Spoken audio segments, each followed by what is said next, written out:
री स्टार्ट। मान्यवर, जो प्रस्ताव रखने जा रहा हूँ वह एक विशेष चरित्र का है और मुझे विश्वास है कि यह सदन उसके महत्व को प्राथमिकता देगा।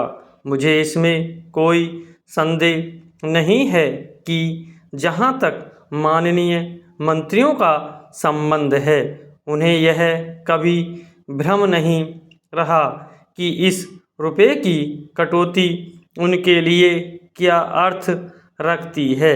यदि मेरी सूचना सही है तो पिछले 2 महीनों से वह अपनी समस्त ऊर्जा, श्रम और उत्साह से इस बात में व्यस्त रहे हैं कि वे इस कगार से औंधे मुँह गिर न जाएं।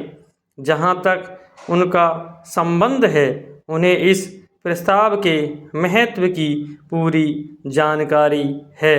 मैं इस सदन में बैठे हुए गैर सरकारी सदस्यों को भी इसके महत्व से परिचित कराना चाहता हूँ। मुझे इसमें संदेह नहीं कि इसके पश्चात वे लोग हृदय से मेरे इस कटौती वाले प्रस्ताव को समर्थन देंगे। मैं इस सदन की पूर्व संध्या में रखने जा रहा हूँ। यह इस बात की निश्चित घोषणा होगी कि माननीय मंत्रियों को इस सदन का विश्वास प्राप्त नहीं है। यह एक निश्चित और भ्रम रहित निंदा प्रस्ताव है और मैं चाहता हूँ कि इस दृष्टि से इसे पूरी गंभीरता से लिया जाए। मान्यवर, कभी कभी बहुत महत्वपूर्ण परिणाम निकल जाता है और यह एक रुपया पोटेशियम साइनाइड से भी अधिक जहरीला है। जब किसी शरीर में से आत्मा निकाल दी जाती है तो बाहर से उस शरीर के स्वरूप में कोई अंतर नहीं आता, लेकिन यह आत्मा और शरीर को बेकार कर देती है। जब शरीर में से जीवन निकल जाता है तो कोई बड़ा परिवर्तन हम नहीं देखते हैं, लेकिन आदमी सांस लेना बंद कर देता है और उसका हृदय धड़कना बंद कर देता है।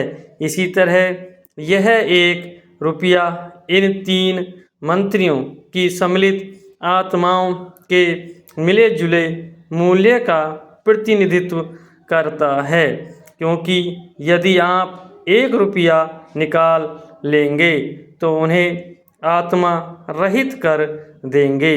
यदि उनकी आत्माएं उनके ऊपर और नीचे के लोगों के पास गिरवी न हों, यदि उनके पास कोई आत्मा अभी भी शेष बची है तो यह रुपया उसका पूरी तरह प्रतिनिधित्व करता है और एक बार आप इसे बाहर निकाल लेंगे तो यह मंत्री आत्मा विहीन हो जाएंगे।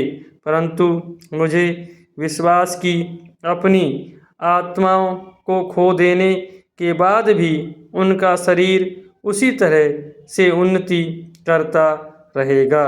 मान्यवर, यह प्रस्ताव निस्संदेह निंदा प्रस्ताव है, लेकिन इसको रखने के लिए दिए जाने वाले कारणों को देने के पहले इसके महत्व और चरित्र और अभिप्राय को मैं पहले ही बता चुका हूँ। मैं यह बताना चाहूँगा कि इसका मंतव्य क्या नहीं है।